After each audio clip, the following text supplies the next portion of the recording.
All right, welcome to the Maximum Edge Sports Wagering Show. My name is John Santucci. Call me Tooch. I got my buddy with me tonight, David Bearman from ESPN. We're going to talk a little sports wager. We're going to talk a little Super Bowl, and we're going to talk some golf and golf wagering. First of all, David, how are you doing?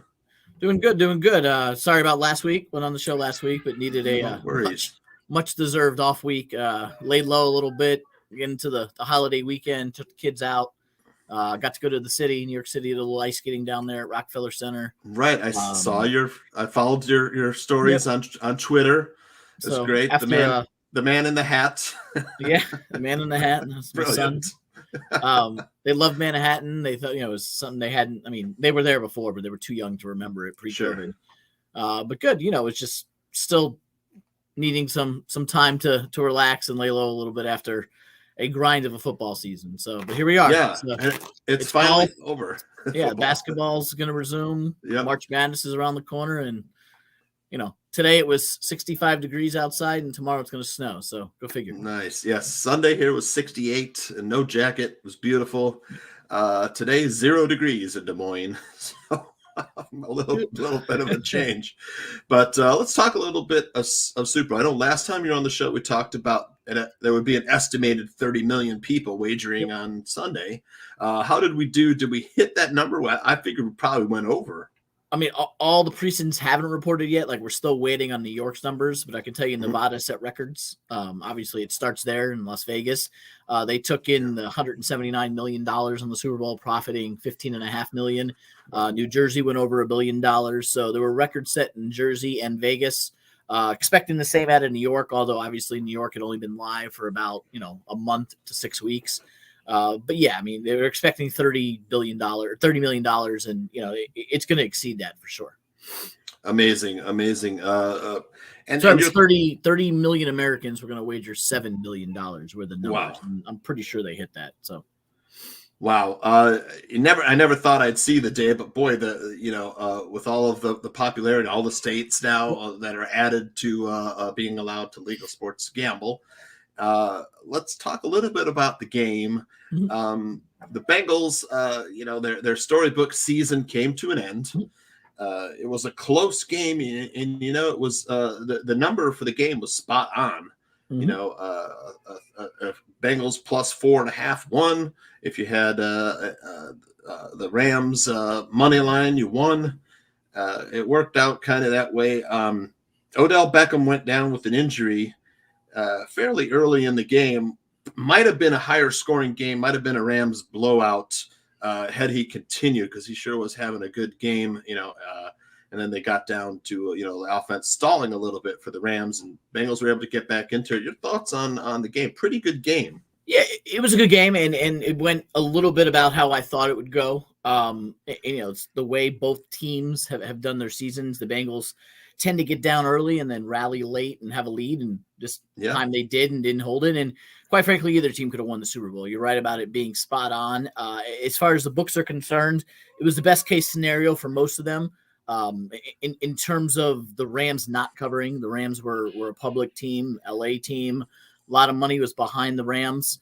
But the Bengals did cover. Mattress Mac didn't win because Mattress Mac had the Bengals winning outright. And you and I talked about it on the show 2 weeks ago that if you were going to take the Bengals, you should probably take them on the money line, because it was 12 consecutive Super Bowls where the team that covered won the game. Well, all good thing streaks come to an end. And in this case, it did come to an end. The Bengals covered but did not win. I did fairly well myself on the game in terms of what I picked, a couple of the props that I had. Yeah. But overall, it was, as far as I've been told and as far as our reporting has been, the books were happy with the results, because a lot of people had the Bengals winning or they had the Rams covering. And in that case, neither one happened. The Rams won and the Bengals covered, which is pretty much what the books were looking for. Yeah, exactly. I had I did quite well too myself. I played basically one big prop, and that was a Bengals kicker over 1.5 field goals, which I was really confident in that he was going to get at least 2, because they love to use him, and he's a darn good kicker. Mm-hmm. And that hit, and my night was complete after that. So It was a good night all around. Let's get into a little bit of golf talk. I know this is your first love. We had the Genesis Invitational last weekend, and this weekend we got the Honda Classic coming up. Big shout out to Joaquin Neiman who ran away with that event last week. It got close a little bit on Sunday, but wire to wire finish for the young buck. You don't see that often on the PGA Tour. You definitely don't see it at the Genesis. 20, 21 under par. It's not something you see that at that event, at Tiger's event. But hey, good to see the Chilean win that event in impressive fashion. He held off a whole bunch of players late. But yeah, we got the Honda Classic this week down in Florida. My hometown down there, South Florida. When I was in high school, it was the first event that I volunteered to work at, trying to get into the field of sports. I was one of the guys holding up the signs with the scores on it way back in 1995, I believe it would be, not to date myself, but that was my my entrance into the working in sports that I was doing. No idea at the time what I was going to be doing in terms of sports betting or in terms of statistician or working in minor and Major League Baseball for a decade prior to coming to ESPN. But the first thing that I volunteered to do was to walk around the golf course with the sign saying where the scores were. So I have some of them actually still nice here in my man cave, and as you can see, all the flags and stuff that I have here. So beautiful. But it all started. I guess we're talking long time ago, 27 years ago, down in at the time it was Weston Hills, which was close to where I lived, which is why my high school was involved. Now it's up in West Palm Beach, up Jack's course up at PGA National. Tough track. It's tough track. You're not going to see minus 20 and 21 win this thing. If someone does get to 20 or 21, they're going to win it by 10 shots. Wow. It's a tough one. A lot of water. Anybody who's played golf in Florida knows it's different than playing in the desert. It's different than playing overseas. When you play in Florida, there are trees and there are water, and then there are trees and then there's more water. More water. 15 of the 18 holes have water on them, including the Bear Trap, which is 15, 16, and 17, a couple of long par threes, and the dogleg par four that is all water everywhere. If I hadn't mentioned it before, there's water on this course. The wind kicks up, and when the wind kicks up, sometimes it throws the ball right through the fairway into the water. Tough undulating greens. It's a beast. I played it one time and got my butt kicked. So good luck to the pros out there this weekend, but it's a tough test. Right. And so who do you like? Maybe some top finishers in the Honda Classic this weekend? Sure. The favorite is Sungjae Im. It's not the strongest field in the world. Unlike last week where the top 10 in the world all played in Tiger's event, none of the top 10 in the world are playing in this event, which is why someone like Sungjae Im is the favorite. He won it 2 years ago and finished T8 last year and is playing exceptionally well right now. So I can't really fault anybody for playing Sungjae. I personally like Billy Horschel, University of Florida grad. Little shout out to University of Florida. Is from down there, has played down there, plays the Florida swing pretty well. You can get him about 25-1. All right. I took a stab on Tommy Fleetwood, who you haven't heard much about because he plays the early part of the year overseas in Europe on the European tour. Always starts out here in the Florida swing.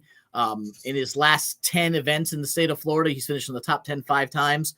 So here's a guy I'm playing to win at 28-1 and also finish in the top 10 at approximately 2.5-1 to 3-1. So those are some of the games on some of the players I'm playing. Daniel Berger is always a fan favorite here, Florida State grad, who plays this course well if he's not injured. He's been injured the last couple of weeks.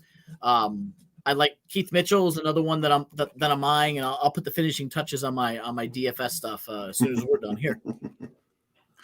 All right, so I'm of course writing these down because I'll probably drop a wager here. Go to ESPN.com/chalk. You'll see the article.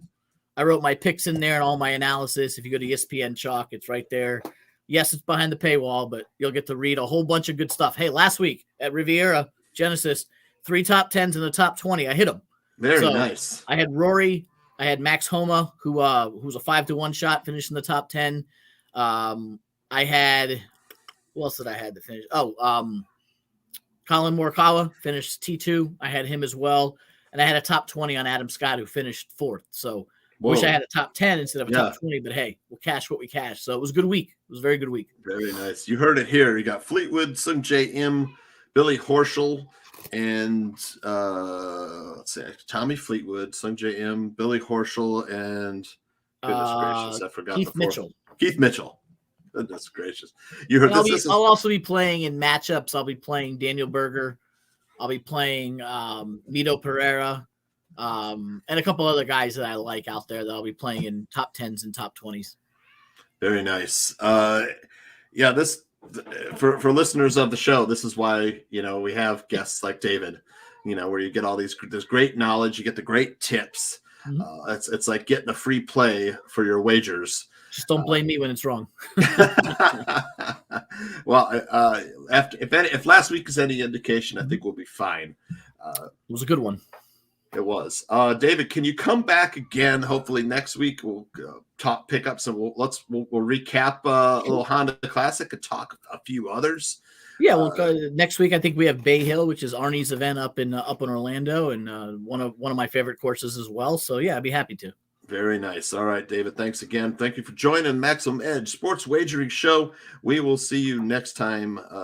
For David and John, signing off. Thank you. And I'm the team captain. He's the preview, and I'm the main attraction. Unstoppable, unconquerable.